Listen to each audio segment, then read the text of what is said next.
It's time to go beyond the headlines, cause I don't put in overtime just so I can headline. Okay, now it's Fox Sports, I'm live with Renee. Going hard every day, sports rapping every play. Different segments for your favorites, coming at you daily. With positive vibes, yeah, we some game changers. Basketball, football, soccer, with different interviews, you never know who may pop up. Listen, only on Beyond the Headlines, this is Beyond the Headlines. Only on Beyond the Headlines, this is Beyond the Headlines. Only on Beyond the Headlines, this is Beyond the Headlines with Renee Washington. It is showtime. That's right. We have another edition of Beyond the Headlines with Renee Washington. I'm your host, Renee, here on Fox Sports Radio, and I have a very, very special guest for us today. But before we fully get into this incredibly talented, dear friend of mine and professional soccer player, I just want to thank you all so much for tuning in. Beyond the Headlines is brought to you live each and every week, Tuesdays and Thursday evenings. So right after you get done work, while you're grabbing dinner, while you're watching a game, whatever, you can tune right in across all social media platforms as we are bringing you some really great guests like today's guest, Nicole Baxter. So I am excited to bring you this person and have the chance to have you guys sit in on the conversation between us because Nicole and I go way, way back. So we're going to get the show started today with our sports wrap and our special guest, Nicole Baxter. What's up? It's microphone Rocky, and here's our host, Renee Washington, with our sports wrap covering news, updates, and everything else you need to know around the league. All right, there she is, Nicole Baxter. Welcome. So for those of you that do not know, Nicole and I go way back. We actually played soccer, basketball. We went to high school together. So I've known Nicole since she was freshman Nicole, 2 years younger than me in high school. And Nicole, I am so happy to have you here. Welcome to the show. Thank you for having me. I can't stop smiling because Renee was just telling me that she put all that together herself. And here I am thinking that a producer was helping with this. Meanwhile, Renee is producing her entire own show. So I literally just can't stop smiling. Well, thank you. Thank you. I appreciate that. And the only thing that, of course, I can't figure out is the occasional Wi-Fi glitch. So bear with me if that happens. But Nicole, I am so happy to have you here because, as I mentioned, you are a professional soccer player. You are playing with New Jersey, New York, Gotham FC, the team that has been doing a lot of incredible things on and off the field. So for you, being a part of this team that was originally Sky Blue FC has made a change to play out of Red Bulls Arena, to have a whole new name, a whole new brand. Talk to me about the excitement of being a part of all that. Oh, it was so cool. I mean, it was great to play for the team when we were Sky Blue and we were, playing in those facilities, but to now see that evolve into what it has and to be a part of such a historic rebrand, it's I don't think people realize that it's this thing that most people don't ever get to experience. Most of the time you join an organization that is what it is, and then you're with it moving forward. And to be a part of seeing that change and that evolution of this club has been really cool. Absolutely. And I think the biggest thing is you have a chance to play in the same area that you grew up. I think back to growing up as a kid and seeing professional soccer games, and now to be in your own backyard.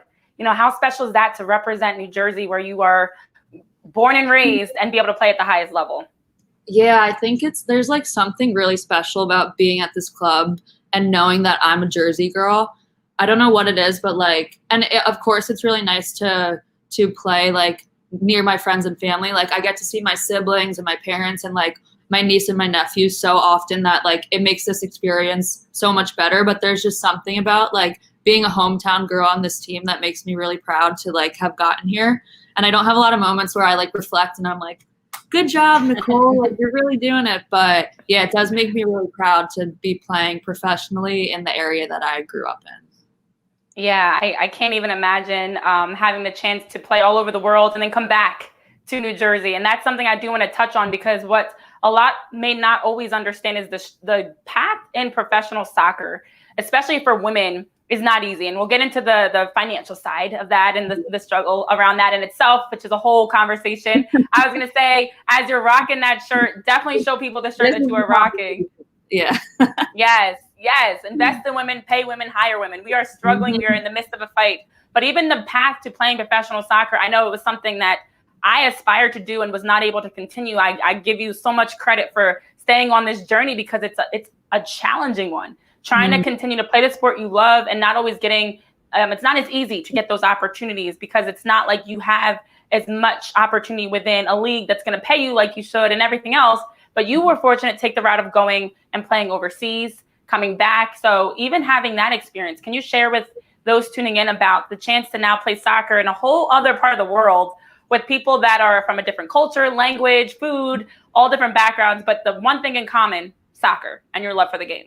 Right. Yeah. I mean, it was an amazing experience. And I'll say that, like, when I first started trying to play in the US and I realized how difficult it is, like, there's so little opportunity at the time that I was trying to play, right? I graduated college in 2016. So at that time, I think maybe there's 8 or 9 teams in the league, and I'm coming from a small college, and I'm thinking to myself, like, it's going to be near impossible to make one of these rosters. And the thought of, like, having to leave and go overseas really scared me. So I actually stopped playing for a couple of years. And then I just hit this point where I was like, I want to do something different. I want to try and make it. And I need to, like, take a huge risk and go where I think that I can play games and where I can develop enough where I can then come back to the league in the US. So I just, like, closed my eyes and jumped onto a plane to Sweden. And it was like incredible to experience, like, a whole different country, a whole different style of play, like a whole different group of people, and still be getting, like, what I needed to get in order to, like, accomplish what I really wanted to accomplish, which was playing here. So playing in another country, like, I think it made all the difference for me. Like, I got all this game time that I wouldn't have gotten here. And so I pretty much got in Sweden, like, what I was lacking attempting to get in the US. So yeah, I'm so thankful that I did it. And I mean, it was my first time, like, pretty much my first time leaving the United States. Like, I took one vacation in college out of the US, but this was my first time, like, going to Europe, and I lived there for 6 months, and it was just like, yeah, it was an incredible experience. Wow. Yeah. And I agree. I think, like, I agree with so much of what you're saying, because I felt that, you know, when you're coming out of college and you want to continue playing soccer, but you're not sure where, because as a female athlete, in general, our leagues don't have a lot of teams to begin with. There's not a lot of roster space. There's not a lot of those opportunities, such as maybe some other sports. So it's already competitive in that sense. And then when you talk about playing overseas, there are a lot of concerns around that. I know I was the same way. I know you and I are very similar in that, you know, born and raised in the area. We were very family oriented, very local. You know, you would occasionally go to Disney World for a soccer tournament, or maybe down to Castle or Virginia or whatever. But I wasn't flying all over the world as a kid. I didn't travel like that. So even the thought process of playing in another country, forget being away from family and what you know is normal, that's a leap that you had to take. A leap is, like, a massive understatement. Like, my parents, when I told them, because it all happened in a matter of, like, a couple days, like, I got a text, hey, do you want to come play in Sweden? And, like, maybe 3 days later, I was on a flight. I didn't really even know, like, I was told I'd have a host family. I'd never seen the place. I'd never met the guy. Like, it was just, like, it was the biggest leap I've ever taken. And thank God I landed in the hands of some, like, really nice people and, like, a really good organization that, like, gave me what I needed. And that is something else that I'm glad you mentioned, host families, because I remember going through preseason, and that was the conversation of, well, fortunately I was in New Jersey, so I didn't have to worry about that. But a lot of players were trying to figure out the logistics of a host family.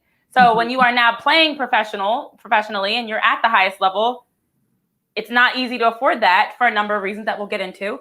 But players tend to live with host families, especially when you're overseas and playing internationally.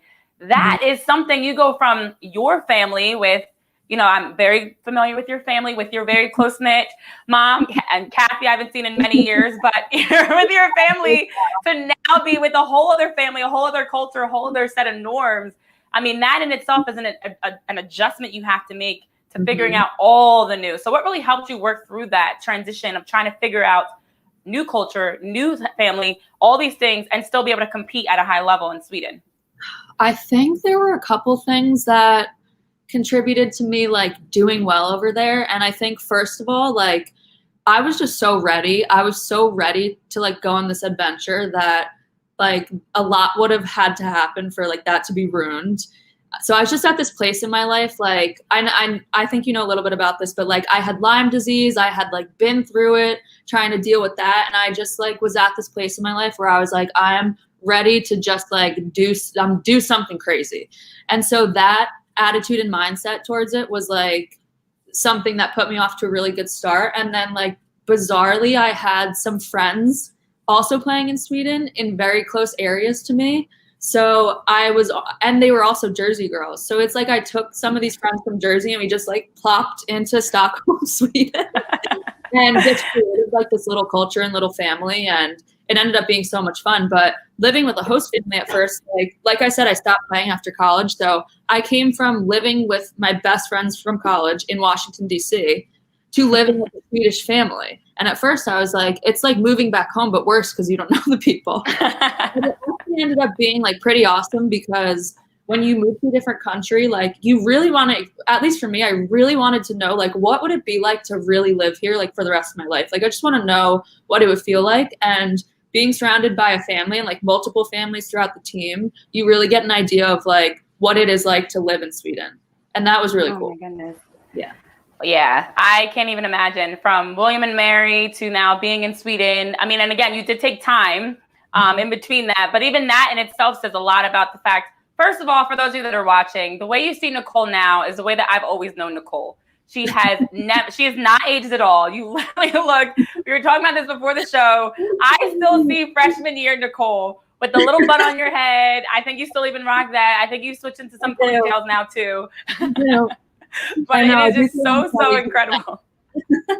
Yeah, I'd like to think like in all the best ways possible that I haven't changed a lot since you've met me, but who the heck knows? Yeah. I think it's a soccer girl, not a problem. It's a soccer girl blessing that we don't age, you know. But what the thing about all of that is just the adversity and the challenge of knowing that you had a lot of ups and downs throughout that you're not even sharing. But you know, you're talking about going from DC to taking years off and trying to figure out what's next for you, to deciding to play overseas and then having the opportunity to play in the NWSL. You know, it is a grind and it's never easy, but it's worth it. So I definitely want to know for you that moment when you were called in to train, and I believe it was just a chance to train with at the time Sky Blue, which led to a roster spot, which led to you being, you know, a part of the team in a full role. Again, that itself is a grind mentally of staying persistent and continuing on that, you know, waiting for that moment that your name is called. So it was a 1-day contract, wasn't it? Or 1 week? What was it? It was my first contract with them was a national team replacement player contract, and it was for 1 game. And I was like, yes, this will be the best week of my whole life. Whether I step on the field or not, like I will enjoy every second of whatever happens in this next week, you know? But yeah, so I came back from Sweden and I came back earlier than expected. And I just shot, Denise Reddy was the coach at the time. And she was the coach that actually cut me from the roster like a year and a half earlier. So I just like decided to email her and see if she would let me come practice with the team, like while I kind of figured out what was going on. You know, I was coming back from Sweden. I didn't know if I was going to keep playing, whatever. So I shot her an email and I said, could I come train with the team, like just while I figure things out? And she said, yeah, sure. Like come for a couple days. And I somehow played like some of the best soccer of my whole life. And I tell people, yeah, she let me stay. Like it's so hard to get to win coaches over like in any sort of like trial fashion, because, you know, so many girls want to trial for these teams that it really wasn't even in my head. I just was like so happy that she was going to let me practice with the team after being the same coach that had sent me home like previously. So yeah, I think like maybe that's why I played so well, because I was just like super relaxed. I didn't put any pressure on myself. And yeah, it turned into a couple national team replacement player contracts, and then eventually a short-term contract for the Challenge Cup, and then eventually a actual like senior roster spot. So it took like a minute for me to be a real part of this team. And yeah, I'm just still happy to be here, you know. A whole minute. But no, I think a long minute. a very long 60 seconds. But I think even as you're sharing, there's a lot of people that during that would have stepped away, would have said, you know, this is not for me. As you talk about even having a chance to, go back again after getting cuts and have another chance and have the confidence, you know what, this time I'm going to make this, as you said, the best week of my life as you're stepped in. I believe it was Carly Lloyd that you were replacing. Yeah. Great replacement there, obviously. No, that was fine. But you're coming in to replace Carly Lloyd, who was stepping away for national team duties, and you came in with the right mindset, and that 1 week led to, as you mentioned, a chance to be a part of the Challenge Cup, which also was an experience that not only looking back to specifically your career was probably exciting to be a part of, but for any athlete around the pandemic participating in a bubble season for the NWSL to be the first professional league to return back to playing games, you were a part of all that. You've been a part of history, which when you think back to that moment where you quit and stepped away for a few years and how it's all led to this, that's got to feel like a pinch me moment to be playing in the most important times in women's soccer. If you haven't put it into perspective. I just never really think about it like that because you know me, I just freaking love playing sports. I have been like this since I was born. I have 2 older brothers. I love it. It's peace to me. And to get to play soccer every day, I think sometimes I forget at what level I'm playing at because I'm just having fun. It's still so fun. And of course there are days when you feel pressure and you feel extra tired and you feel some type of way. But I just think of it as I still get to play soccer and I'm playing my hobby for a living. That is hard for me to process. So it's just, I guess when I really think about it, what I've been able to be a part of has been really special. I feel like it might be one of those things that you're not going to fully realize it until you're retired and done in 50 years from now, looking back. But even something you shared brought me back to, that's how we were growing up. When you think back to our days at Pennington, whether we were playing soccer or basketball, or you were playing softball, whatever it was, lacrosse, whatever we were playing, we just were always competing and always having fun and always just enjoying playing. We could be doing high school summer camp or ODP or whatever it was. It was just fun. That's what it was all about. And so for you, still being that. With our group of people from Pennington, and this is actually why I am how I am. I think that for a lot of people, it's maybe not for a lot of people, but for some people, it's hard to goof off and have fun while also paying attention and not rooting the drills and staying competitive. But I was literally raised around you guys who perfected that. All we did was compete and have fun at the same time all the time, no matter what we were doing. We were messing around, but then also scoring baskets and scoring goals. I just feel we had it all kind of growing up playing those sports. And that is just who I still am. I'm just having a blast, really. I do remember, it's funny you say that because I definitely remember, and especially in basketball more than soccer, because for full transparency, everybody, Nicole and I, we were good basketball players. Our team was good, okay? Yeah. For a high school team. Yeah. I wouldn't say we were we were not an AAU team, but for a high school team, we were good.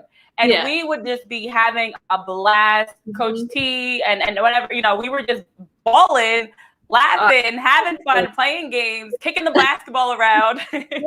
Well, really, you had a bunch of soccer players who they let play basketball, and we were decent, so they had to keep letting us play.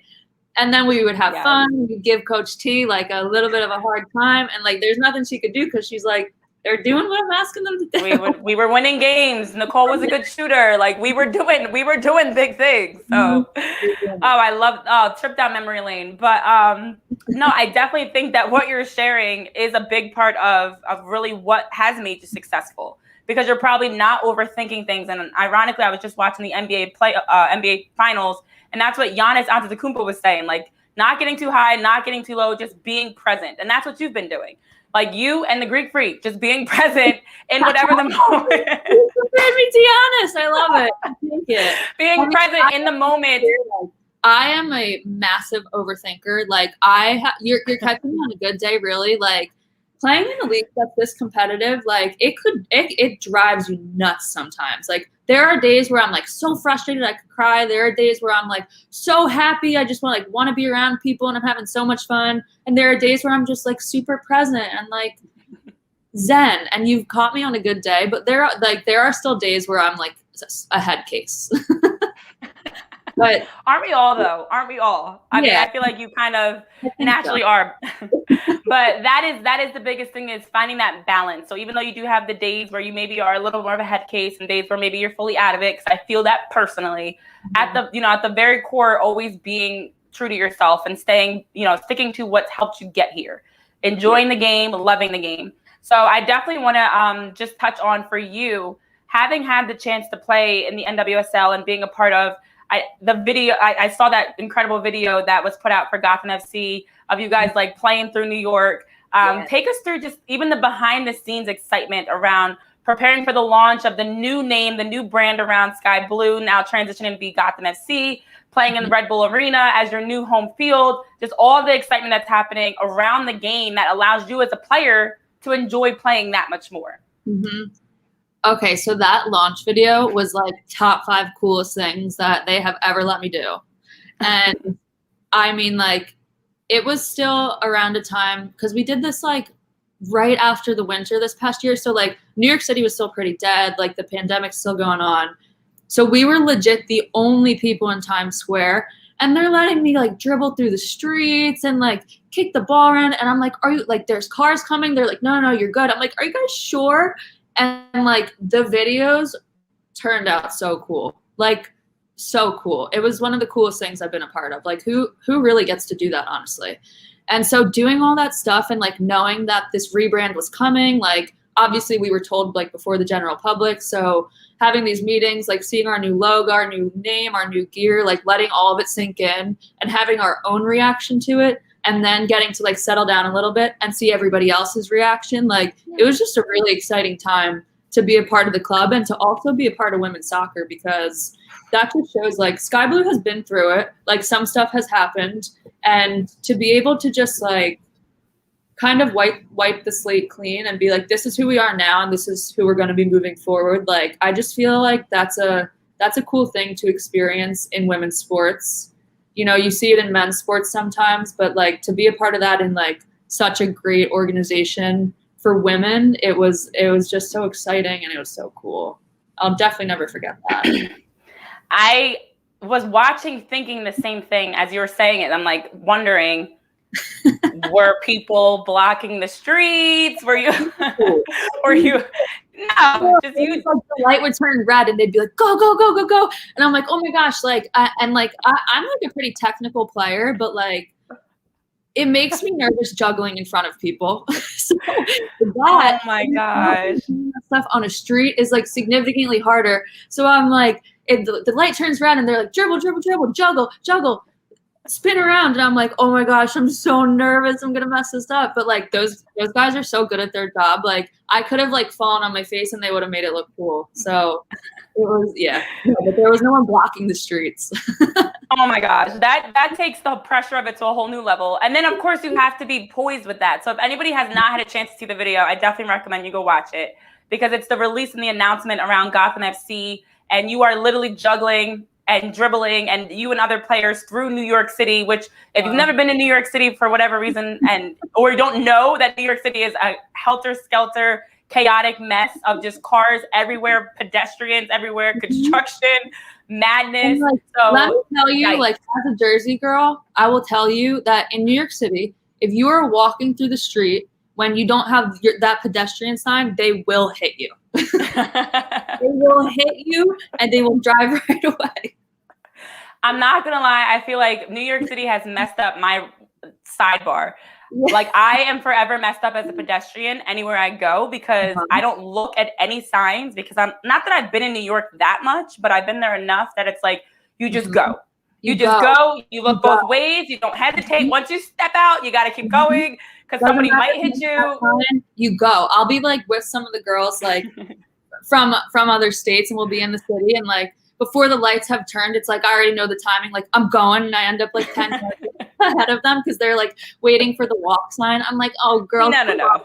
Come on. We're going. We don't wait for the walk sign. We just go. If there's no, and honestly, there could be a car coming. You might just have to go a little bit quicker, but you just go. You don't wait. You're walking, and then you see the car coming, and you have to put a little like bounce in your step. so that you don't get Right. hit. Like you make it, and then You make you it. get to your location faster.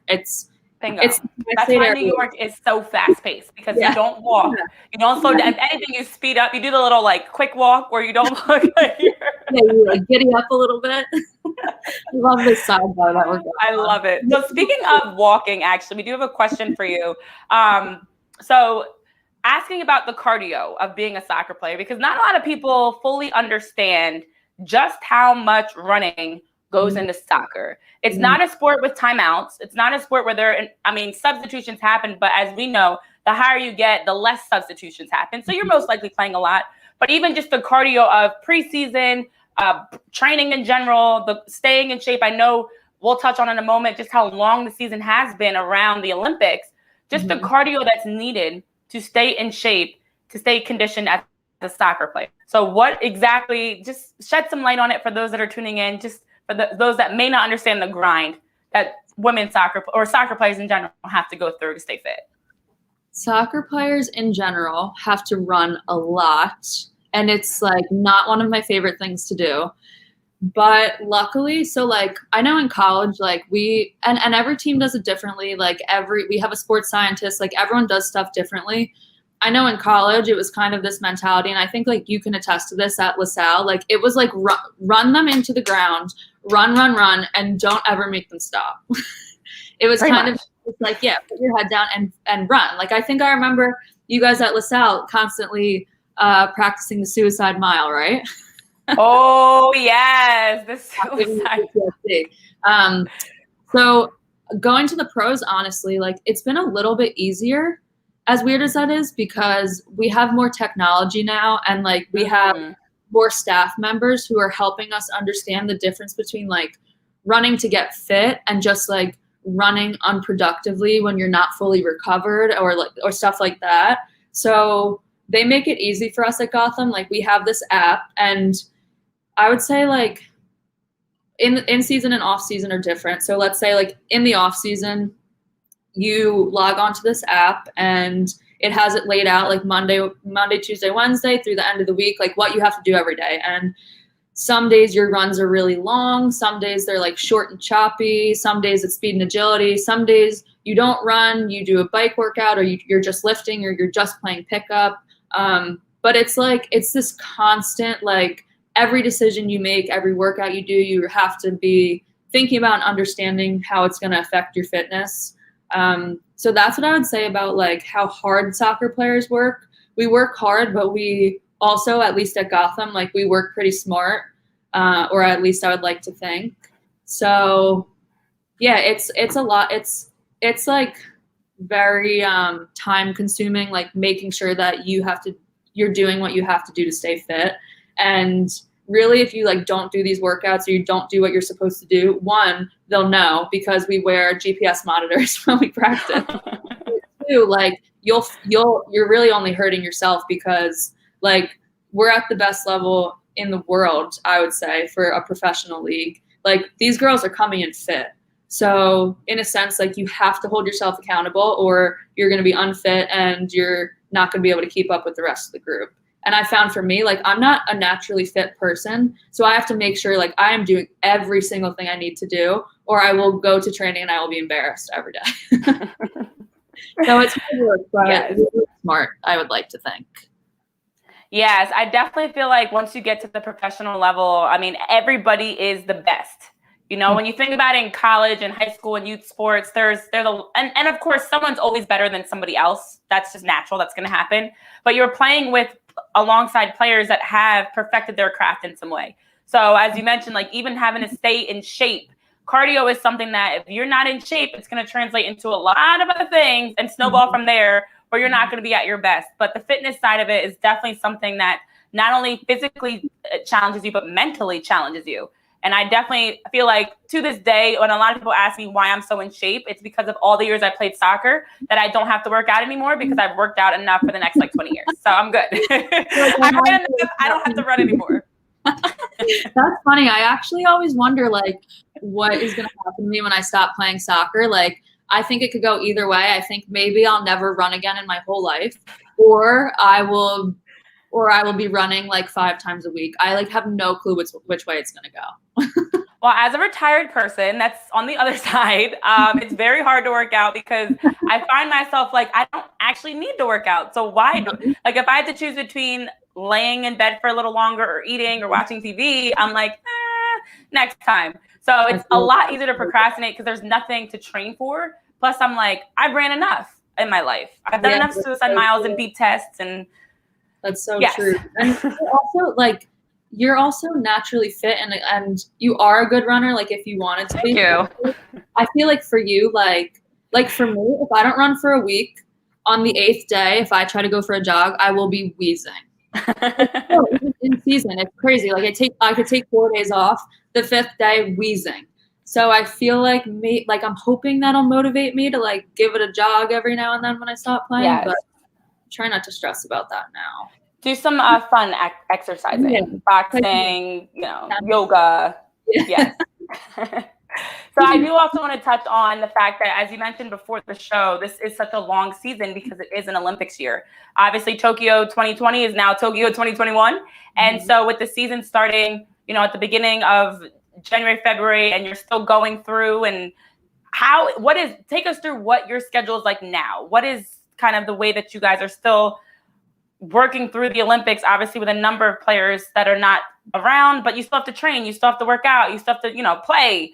What is the life like as a pro athlete in the midst of the Olympics while you're in season? Yeah, to be honest, like it doesn't really change for us when the Olympics start. Like in previous years, we've taken an Olympic break.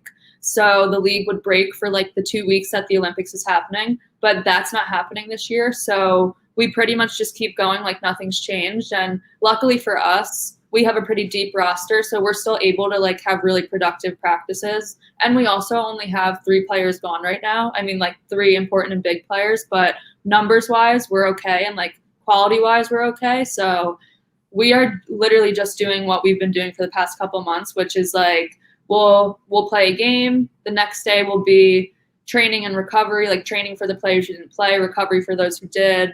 Then we'll have a day or 2 off, and then we'll have 3 or 4, however it lines up, more days of training, and then another game. So we're on like a pretty like monotonous schedule, I guess you would say, and it doesn't really change unless we have like a weekday game or something like that. But yeah, the season is long, but I think that they're like managing our loads pretty well. And so the mental exhaustion right now, I think, is much tougher than the physical exhaustion. Like physically, they're keeping us like our loads are easy one day, a little bit tougher the next day. But yeah, like the mental fatigue of starting February 1st and potentially going to November 31st is something that we've all like been having to adjust to this year. Sheesh, that is a lot. Definitely a lot. But as you mentioned, an exciting time still because you are still able to continue on with a consistent schedule. Whereas in the past, I feel like especially in the past was pre-COVID, it would have been more common to just kind of take a pause. But at least you are still able to continue to play. You've got the numbers that you still are able to have those productive practices. But it's definitely still a chance for you to watch your teammates and everything playing in the Olympics, which makes it even more sweet seeing them represent the NWSL and Gotham FC specifically. Yeah, that's very cool. Very cool. Yeah. So have you had a pinch me moment? And I know you don't get too high, you don't get too low. So, and knowing you, maybe not, but have you had a pinch me moment at any time throughout the course of your career? A pinch me moment. So I don't know if I'd call this a pinch me moment, but it's like a moment that stood out to me. When I first came back from Sweden, I was telling you that just like on a whim, I asked if I could practice with Sky Blue, like not really intending to, or not really thinking I had a chance of like spending a lot of time there. And I already knew a lot of the girls from having like been there the year before and having tried out with them before. Like some of my best friends that I trained with in the off season are on the team. So like I came back and I weirdly already felt like I was a part of the team. So I was just like super comfortable, no pressure on me. And my first practice back with the team, I just had a really good practice. I think I scored a goal and then I assisted a goal and then I assisted another goal in like a 3-minute span. And the whole team started like chanting for me. And this is all like in front of a coach and like with a coach that had previously cut me from the roster. And so in that, I don't know, in that moment, I just felt like bliss. Like, I can't believe this is happening to me, that like I'm playing this well in this situation, like surrounded by these people. I remember afterwards thinking like, holy crap, did that actually just happen? Like, did I actually just play that well and people notice? Like, it just never happened to me in an NWSL practice before. And so I think that like just honestly, like it's one of those moments that still drives my confidence through today. Like, I mean, you know, you play with these teams and like it's intimidating and it's hard to feel comfortable. Like, everyone is so good. Like, everyone's just so good. And to like have any moments where you feel like you performed well or like did something good, it's like moments that you have to celebrate to like carry you through those moments where maybe you weren't as good or maybe somebody embarrassed you, or you know. So that's like that stands out to me as something that was like just a moment where I was like, whoa, this is really happening. Oh my goodness. I can't even imagine, because as you mentioned, here you are coming back and you've been cut and you've been trying to work back in, and you have an incredible series of plays that has everybody chanting your name.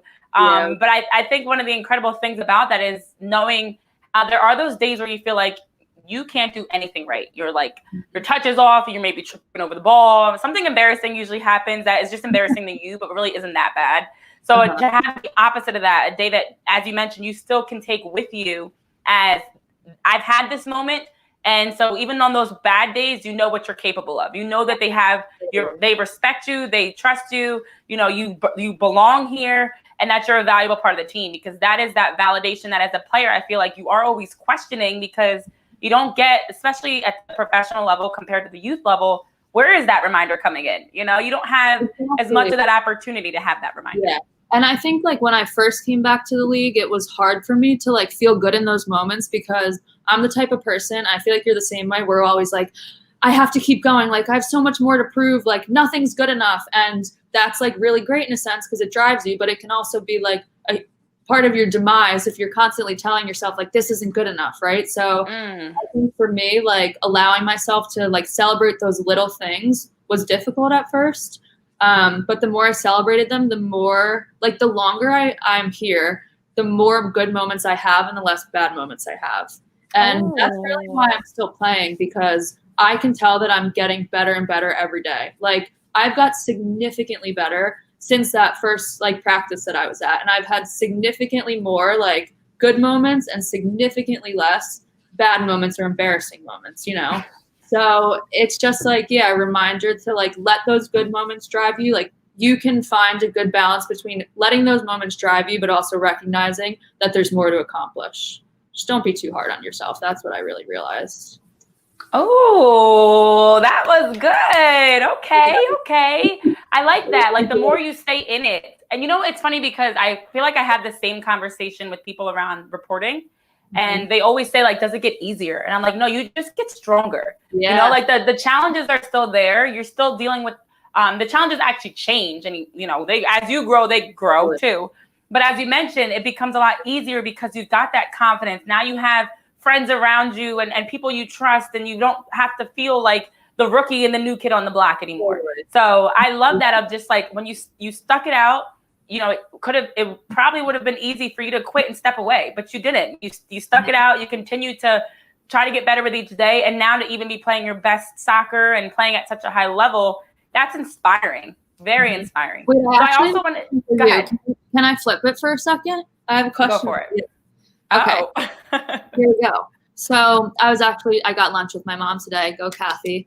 And we were talking about how like soccer I feel like I'm like unshakable at this point because I've been like rejected and denied so many times that like whatever I do after soccer, like if I'm told no, or like you can't do this, or like this is not going to happen for you, I'm like, are you sure? I think it might be able to happen. So I'm wondering if like going through that type of stuff in your soccer career, has that made it easier to handle in your broadcasting career? So it's so funny because I always tell people that one of the best things that soccer did for me was prepare me for the world. Because of that exact thing. I'm like, there is nothing that can be thrown my way that I haven't already seen. like there's politics, there's all types of issues, there's injuries, you get cut. Like I think back to getting cut from ODP. 1 year I got cut from ODP, Rhode Island for ODP, dealing with the regional team. So like there were literal hell moments as a kid that I'm like, you know what, if I could put up with that, and I'll flip it even more for you. If I can not only put up with that as a kid, but then still be successful in soccer, and I'm sure that's probably the biggest thing for you, especially since you're still playing, to still have the opportunities you had in college, and for you, still playing professionally for all these years, that's what also reminds me, like, okay, it might be hard sometimes, just like it was as a kid, but there is going to be that day where you do have the moment to be a part of something major or win an award or make a team that just validates why you went through all that. Mm-hmm. So, oh my gosh, all the time I'm like, I don't think there's anything that can ever fully shake me. I do feel that, like unshakable, like that is nothing. Like rejection means nothing to me. It means absolutely nothing. I had a feeling you were going to say that. And my mom and I were talking about that today. So when you're saying that, like you've experienced that in broadcasting, I'm like, I bet I know how she's going to answer this question. That's the biggest thing. Being an athlete allows you to learn how to deal with life. So now when you apply, I've applied for jobs. I've had people tell me you're not good enough for this, that, or whatever. Like, I'm like, whatever, that's cool. Yeah. I remember getting cut from this team, or this college coach didn't want me, and then we turned around and we beat them. Like it always works itself out as long as you said, you stay the course and you don't get too distracted or discouraged. So definitely, as we talk about the adversity, one of my final questions for you is, how has it been off the field with all that you guys have been doing in the NWSL to continue the conversation around the need for change for female athletes? That's something that's so major. On the financial side, opportunities, the overall experience as a professional athlete for women is drastically different than men. And women, we have been at the forefront fighting this for change to happen. So just take us through kind of what specifically even Gotham FC or what conversations are happening to continue to push the envelope.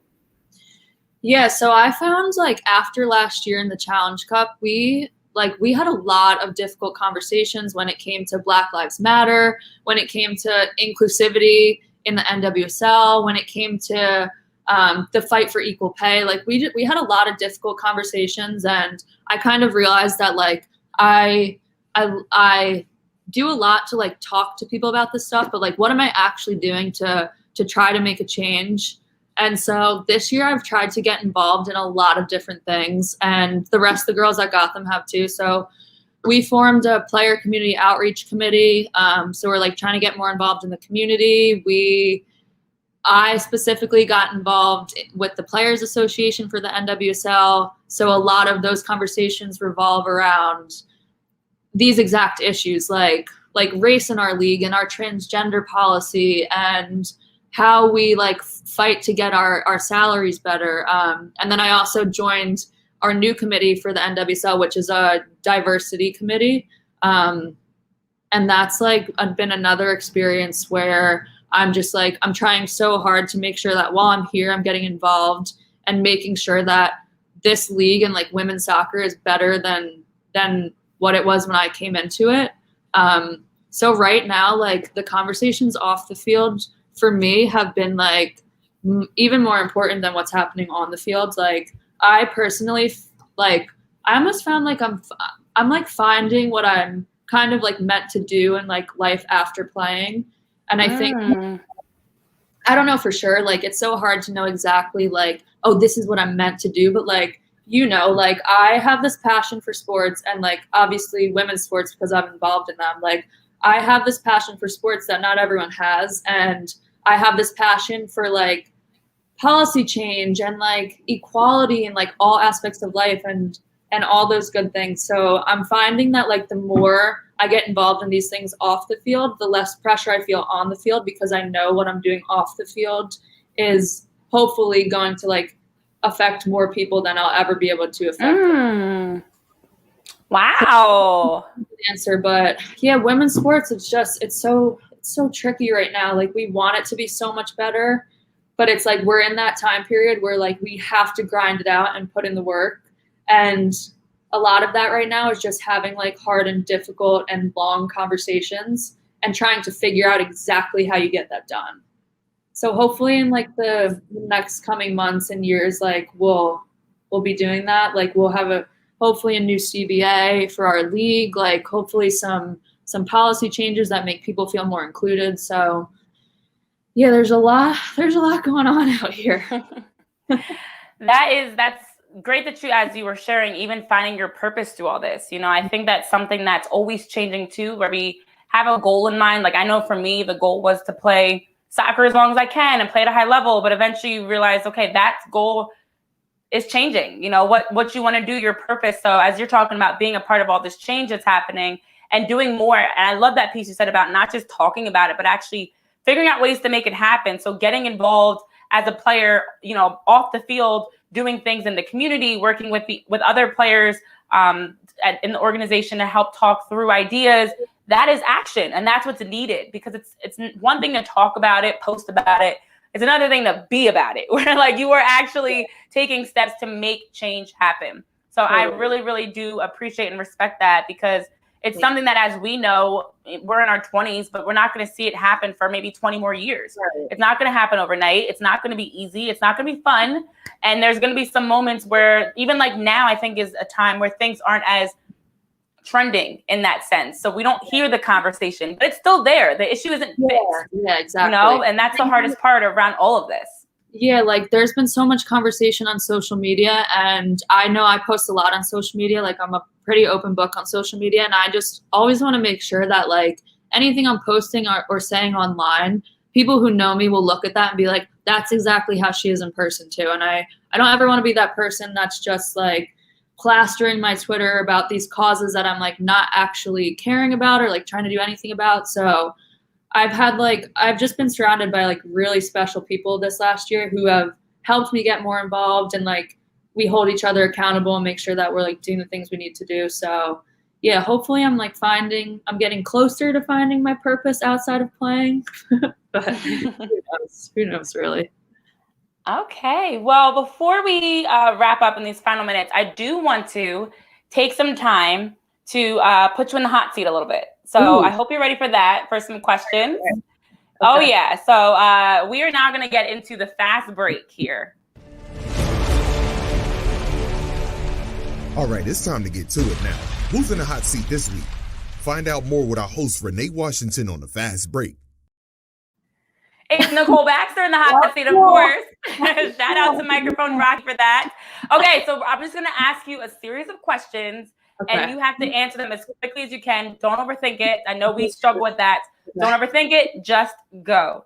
I'm going to start with a softball question. Okay. Who's your favorite player of all time? Softball player?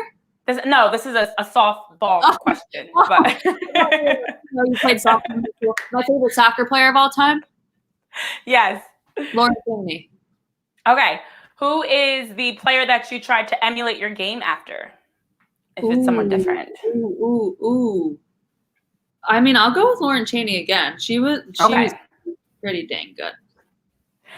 Is a hot dog a sandwich? No, a hot dog's a hot dog. Yes. I get into this. I literally just had this debate earlier today, because hot dogs, burgers, Sloppy Joe. No. Yes, they are not. They are not. No. They're in their own category. Hot dogs. Agreed. Okay, fair enough. This is why we're friends. Pineapple on pizza? I feel like you never ate pineapple pizza, but I don't know if that's changed. It's not that I wouldn't eat it. I just don't prefer it. But like, if people want to order a Hawaiian with some pineapple and ham, like I will eat it, but I'm not going to order it myself. It doesn't belong on pizza. It belongs in like a fruit bowl. Okay. If you had to pick one person to travel the world with, who would you pick and why? See, I feel like I could take a celebrity. Oh. This question, or like a friend shape. And I'm going to go celebrity. I like it. Like it. Friends are, we're thinking out the box here. I've already traveled the world with them, so I'll dream about traveling the world with Chelsea Handler. Oh, okay. You want someone fun. Where it's like, what celebrity would you want to like have dinner with? Yes. I always see Chelsea Handler for that. I just think she's funny, and I've liked her like evolution as like a person and a comic. So Okay, that's a Yeah. good one. That's on the there world. we go. Okay, I had this question. I can't take credit for. I actually stole it from somebody else, but I feel like I still don't know the answer, so I'm going to ask you. So shout out to Heavy Brand Podcast. They asked me this question. Okay, if you had to have somebody play you in a movie, and it might be her too, actually, who would it be? But also, what would you name the movie? Oh my gosh! I still don't know the answer for mine, so I'm asking you. Oh my gosh. Okay. All right. Let's have Chelsea Handler play me. Okay. I think she could do a good me. And I would call it Sarcastic and Hungry. Actually, I feel like not only would she play a good you, and it's not just the blonde hair, but like you are kind of like the sarcastic, like dry humor that she is. Yeah. And the title is spot on. Okay. I'm proud of myself for just coming up with that. That was really good. I actually still don't know. So I said, What is it? I said I'd have Angela Bassett play the older version of me. Okay. I really thought this through. And like Gabrielle Union / Kiki Palmer play the younger version of me. I don't know. But I don't, or like stair steps. Maybe it's Kiki to Gabby to Angela Bassett. I just went all out. And I still don't know a name, but I just went all out. Oh, what would your title be? Now I'm upset I can't think of one. I'll have to think of one for you. I'll try. Yeah, I went more sentimental. So, okay, people call me a flower child. So I said Through the Eyes of a Flower Child. I went really deep with it. Yours was funny. Mine was deep. Mine was giving like Lifetime movie vibes. Yours is more like Comedy Central. Okay. That's funny. Okay, what is one quote that you like live by? Something that has inspired you, something that off the top of your head is like the first quote that you think of when it comes to quotes. I am not a quote girl, but I'm gonna pull up my phone now because you can't cheat. No, I'm not cheating. I just can't remember the quote, but Jill Loyden, legendary Jill Loyden, she texted me a quote the other day that I really liked. Oh no. Search for it in your messages. I'm looking. What did I say? Said that. I said, wow, I love that. Search for some words from the quote. I'm nervous. You're dropping the ball under pressure. What is Game's on the line. Oh no. Okay, it's coming. Done. I feel like I should play some Jeopardy music right now. Do do do do do do do do do do. For those of you that are okay, good. We got it. We got the quote. And I'm afraid that you're going to be like, oh, that's from the Bible or like something obvious that like I should know where it's from. But she said, it's actually serious. It's not funny. I don't know. I'm laughing. She said, peace and joy aren't the absence of pain and sorrow, just the acceptance that you're okay amidst it.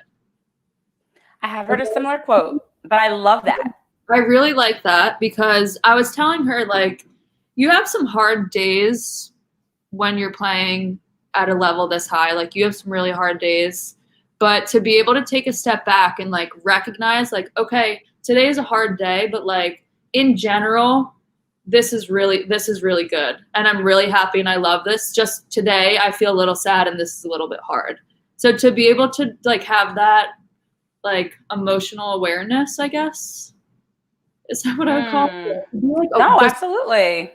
That aware of, like, what you're feeling and what feelings are temporary and, like, fleeting. I just really liked that quote. So no, that's a really good quote. I love that because I think it is understanding that things don't have to always be going right for you to be happy, but you just have to be okay with where things are right now. Like, that's the true happiness. Mm-hmm. Okay, last two questions. That was deep. That was good. Most embarrassing thing that's ever happened to you, sports-wise? And I don't actually know what I would answer this question myself, but. Most embarrassing thing that's ever happened to me sports-wise? I'm trying to think. Okay, or just in general in life. Like, embarrassing things truly happen every day. Like, like I'll give you one example from practice recently. Practice was over. And after practice, people kind of like go on and like do some like individual work, or like if someone wants to do something, they'll be like, hey, can you help with this? So some of the defenders wanted to work on 1v1 defending. And they're like, Baxter, can you help just like dribble at us? And I'm like, yeah, like I can dribble at you. Like this should be right, piece of cake. And so I go over there and like the practice had just ended. So people kind of just like stand around figuring out what they want to do. So we started before everyone. This is like not even that crazy of a story, but it was just really embarrassing. I'm dragging it along. Anyway, I'm dribbling. Kenny Wright comes out of nowhere and she just absolutely stuffs me. And like the ball was under my feet. I trip, I fall on my face, and she just dribbles away. And I like pick my head up and the whole team is just like laughing at me. And it was a moment where I was just like, I wish this didn't just happen to me. But then I could laugh about it because it was actually pretty funny. But yeah, I don't know, most embarrassing, but like those moments happen to me so often where like somebody tackles me, I fall, I get hit in the face. Carly hit me in the ribs the other day. I thought she almost killed me. So yeah. That's it. Those are the moments where you think back to that day one, when they were cheering for you, and you're like, you're laughing now, but there was a time you were chanting my name. No, like, remember the good times, Nicole. Remember the time you were chanting my name at practice. Yeah. That is who I am. If I told them about that practice, they'd be like, I have no clue what you're talking about. No, literally, I bet nobody remembers it but you. They're like, or they'll say like, we weren't chanting your name. We were like calling for the ball. I think about that sometimes. I'm like, this is how I remember it. Like, I remember it like I'm in an Olympic stadium and everyone's like, Baxter. Like, there's probably one person who was like, good job, Baxter. Literally. Oh my goodness. You're like picturing yourself in like Tokyo scoring the game-winning goal with the crowd going wild. Oh man. All right. I definitely have to for some reason that just made me think of a movie. So I definitely have to ask, best show to binge watch. Like if you had to pick a show to watch, because I just had this conversation with my friend about Game of Thrones. Show that you could watch like over and over and over again. I don't have one, so. Grey's Anatomy. Really? All 20,000 seasons? I still watch it live, Renee. There's just something about it. I love it. I love the drama. But I'd also say like Gossip Girl or One Tree Hill, like those types of shows, I cannot get enough of them. Like be a little bit more cliche, like teenage girl, early 2000, like 2010. I had to be honest. I was a little embarrassed to just tell you that. But wow. First of all, Grey's Anatomy, I feel like no matter which episode I watch, I know exactly what's going on because the drama is the same season after season, episode after episode. Exactly. You can jump in season 9 and you will know exactly what's going on because it's always the same scandalous hookups and relationship drama, and somebody almost died, but they saved them at the last second. That is Grey's Anatomy in a nutshell. They almost died, but then they saved them. And sometimes, to your surprise, they let people die. Sometimes they do kill people. That's where the good drama comes in. I literally love it. Oh, Gossip Girl, One Tree Hill, and Grey's Anatomy. Oh my gosh. You're aging yourself there, Baxter. Seriously aging yourself. All right, last question. Okay. If you had to give advice to younger Baxter, younger Nicole, what would that be? What would that advice be if you can tell your younger self one thing? My younger self, I would say, I've been asked this question so many times and I can never remember what my answer is to it. But like in this moment right now, I would tell young Nicole, like, keep doing what you're doing. I think that there were times when I was younger where I'd be like, oh, should I go to a different team? Or, I mean, you know, like in high school, we played with so many good players. Like you went to LaSalle, Kate went to Duke, Amber went to UNC. So like you're constantly looking at other people being like, well, should I be doing more of what they're doing? Or did I make the wrong decision with this school or this or whatever? And I think I would tell young Nicole, like, you're doing exactly what you should be doing and keep it going. Don't ever question what you feel in your gut. I think that's great advice. I love that. And you are officially out of the hot seat. All right, it's time to get to it now. Who's in the hot seat this week? Find out more with our host, Renee Washington, on the Fast Break. All right, you survived. Those are some really good responses. I love that because, I just think back to, specifically since we know each other, the days of like soccer at Pennington, basketball, even things like out of sports. I remember when we met like Tristan Thompson and Corey Jones. Oh my God. Yes. And even like that moment when we were in high school, it's like, oh my gosh. But just thinking back to all that was as a high school kid to now, like that's crazy to say over 10 years ago. So much has changed. I know. My 10-year high school reunion has passed. That's insane. I think yeah, yours is next year because you're 2012. Yeah, yours is next year. That's insane. And then, of course, as you mentioned, even with college, like that experience of now everybody's going off to college and we're all like in our different parts of the world and different conferences playing. But, just honestly looking back and thinking like I would do it all over again. You had me wanting to play soccer again. I'm feeling very nostalgic. So this has been. Every time I talk to you guys from high school, you have me wanting to go back to high school. I'm not even going to lie. What? Like, I think sometimes like we forget how much fun we had when we were in high school. Like, and just talking to you guys is honestly, it's like being at home. Aww. So thank you for having me on this. That was fun. Yes. Now, first of all, high school, I loved high school. I don't know that I would go back. High school was a lot of craziness. I go back to like one soccer game and one basketball game. And real. Yes. You were like everybody's sister in high school. Like everybody, I don't know that I always had that same vibe in high school, but definitely would love to go back to like a state championship game, Mercer County tournament game under the lights. For basketball, our tournament games for basketball were not always great because we always ran up against somebody really good, like Rutgers Prep. But even like those games, we would go into it knowing like we're playing Bubbles, who was 6'11", and like, we're just gonna go. We're just gonna go and play. It's gonna be funny, but we're gonna have fun.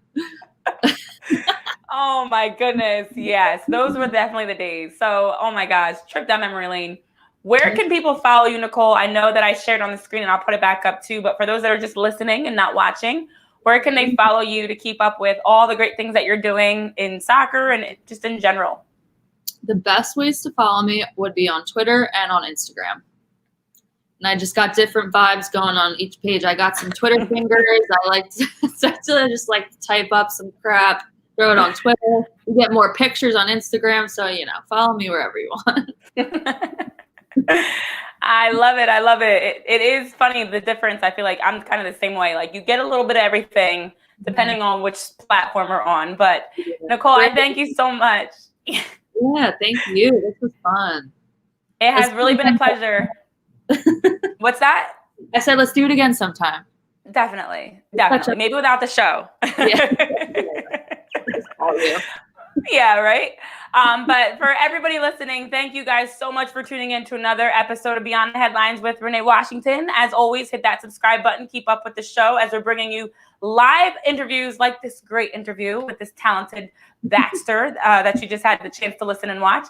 So be sure to subscribe to keep up with all we've got going on. Tuesdays and Thursdays, we're live on social media. Catch us on every streaming platform, Anchor, iTunes, Google Play, wherever you get your podcast, because we're bringing you the latest and the greatest around sports, news, and entertainment. So another episode in the books. Thank you all for tuning in. Nicole, thank you again for joining us. And I hope you guys have a great rest of your day. And if you take nothing out of this, aside from all the funny stuff you heard, is to stay the course and find your happiness. Amidst all the chaos, amidst all what's going on in your life, finding a way to keep going. All right. So thank you guys. Have a good one. And we'll see you next time. Thank you so much.